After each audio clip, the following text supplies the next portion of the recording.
update on a declaration of war in Ukraine by Russia. Josef, what's happening in Kiev?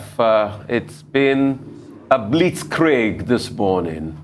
Yes, we heard explosions overnight at about 5 a.m. this morning. That's when we heard explosions off in the distance. And then there have been Russian attacks across the country. Russia says all of these attacks have been aimed at military targets. They claim to have knocked out Ukraine's air defense systems, no attacks on civilians. But if you can see behind me, the city now is very quiet. Very few people are out.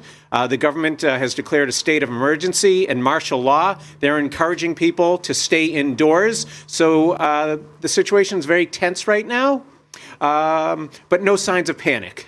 Okay, but is the invasion, the explosions that you have talked about in Kiev, but the military activity by the Russians, is it restricted to the eastern Donbas region, or are there clear indications that they are going beyond the eastern Donbas region, where you have, those two independent states that have declared their independence, Donetsk and Luhansk?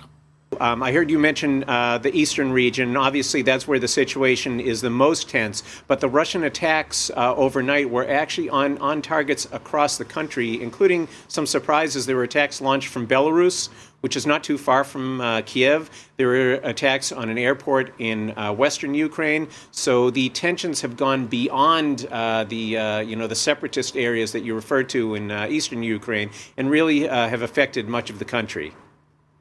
Is there any form of strategy emerging? There are also reports about explosions in the port city of Odessa. What do we read from that? Yes. Well, as I mentioned, targets across the country, they appear to be strategic targets. They appear to be military targets where they say they have knocked out Ukraine's air defenses. Russia obviously much stronger than Ukraine. Ukraine has a formidable army, but where they are weakest is in terms of air defense. And already now Russia is claiming to have knocked that out. Right. Can you confirm for us, there are reports emerging from the wires that, number one, there has been a cyber attack in Ukraine. Government websites have been attacked and shut down. Can you confirm that? And also, can you confirm that there are reports of Belarusian soldiers attacking Ukrainian soldiers along the borders and fighting side by side with the Russians? Belarus has gotten into this war. Can you confirm that? Yeah, I don't know about what we do know is that Russia launched attacks from Belarus, which is close by. I believe it's less than 100, about 150 kilometers from Kiev. So Russian forces have been training with Belarus and have launched attacks from Belarus. Whether Belarus forces are joining them, I don't know about that. In terms of hacking attacks, I don't know which attack you're talking about, but this is something that's been going on for quite some time. It's another well-known Russian tactic. They're good at it, and there have been a number of hacking attacks in recent days. That said, everything is continuing to function here. We still have mobile service. We still have internet. The electricity is on. Also, you don't see any signs of panic. People aren't rushing to supermarkets and so forth.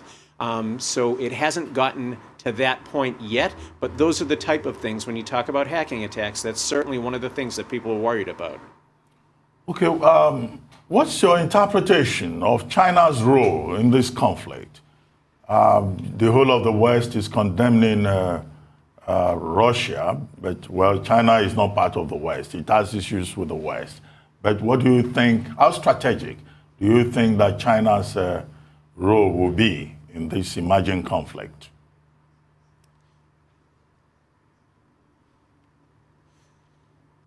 Yes, China could end up being a key player here. It's hard to say. Obviously, we're early in the crisis.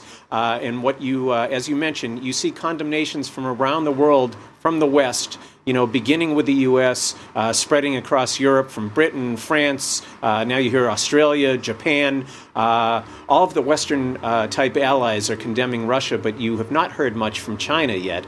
China is, as a member of the Security Council, is very important. It has good relations with Russia and has sort of been siding with Russia these past few days. It has been avoiding condemnation. Now, if that changes, If that changes, that could potentially turn the tide of where things go from here. Is de-escalation possible at this point?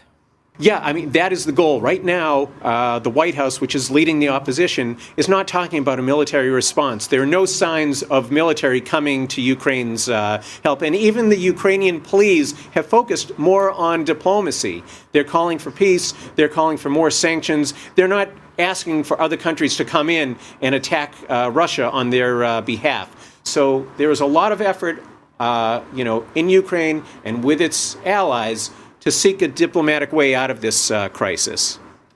So, two things. One, can you confirm for me the state of the airport in Kiev? We hear there's been a lot of bombardment. The office of the president released pictures of the airport in flames. What's the state of the airport? Secondly, please, can you confirm they said a village has been taken in Mariupol? A village around the Mariupol region has been taken by the Russians. Can you confirm those two things? Yeah, both of. I'm aware of these reports, but we have not been able to confirm officially. There was a second airport in western Ukraine, which you may be referring to, which was attacked, and I've seen pictures of that place on flames. The main international airport here in Kiev has been closed. They've evacuated the staff there. They've halted all air traffic to the airport, but I'm not aware of damage to the actual airport. We, one of our colleagues actually lives out in that area, and she says she heard explosions this morning. There were explosions in the area, but there's no confirmation there's actually damage to the international airport.